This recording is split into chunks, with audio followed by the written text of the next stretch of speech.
I think our kids are excited about it, and I think they want it to be number one, which is a good sign. And now we're trying to teach them what it means to be number one.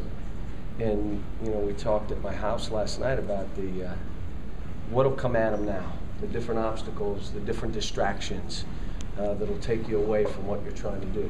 Just an added level of that comes with being number one. What kind of distractions do you anticipate? It'll be everything. You'll have people coming out of the woodwork. You'll have ticket requests out of the woodwork. You're going to have media requests, how we deal with those.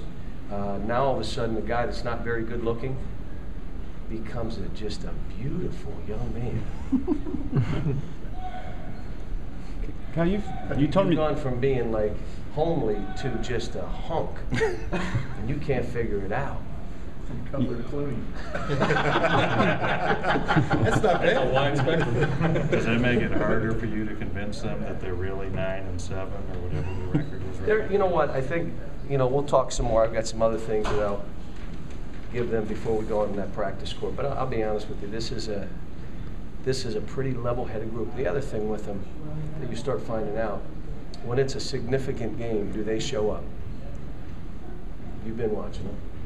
And the issue is, if you think they should show up for every game, any of us, they're not machines and they're not robots. They're not going to. They're going to have some bad nights. They're going to have some flat nights. Let's just hope it's against the opponent we get beat anyway. But I do know this, when it's been time to show up and put on that uniform and battle, they've been there. You've talked about wanting them to embrace them. You talked about it after the game the other day. Is that part of that swagger you've talked about all year that you want them to have? Sure, it is. Everybody asks me, well, you've had other teams, this is your third team. Yeah, but those other teams were veteran teams. They were junior, senior oriented with maybe the Memphis thing was one freshman, all juniors and seniors. The Memphis thing, or Massachusetts thing, was all juniors and seniors, and the player of the year in the country. This is different. These guys were brand new style, new system. Again, now I can say 7 out of our top 8, Patrick, and freshmen or sophomores, one sophomore who did not play Division I basketball, and the other 2 who barely played. That's our team. And so how will they respond, everybody? I have no idea, neither do you. But we're going to find out, because we're going on the road with a team that can beat us in a packed arena. Media credentials will be through the roof. South Carolina is going to win the game, so they're all going to be there to see it and write about it. I mean, and we'll see how they respond. I want to see them in practice today. But there is a potential to learn even more about your team just because that number 1 label's on top of it? That, and as we go farther into it, how they're going to respond to each other. And, our bench play was outstanding last game. Well, that's got to continue. We've got to have a bench. We've got to build a bench. It guards against foul trouble, injuries, and all the other stuff that could happen.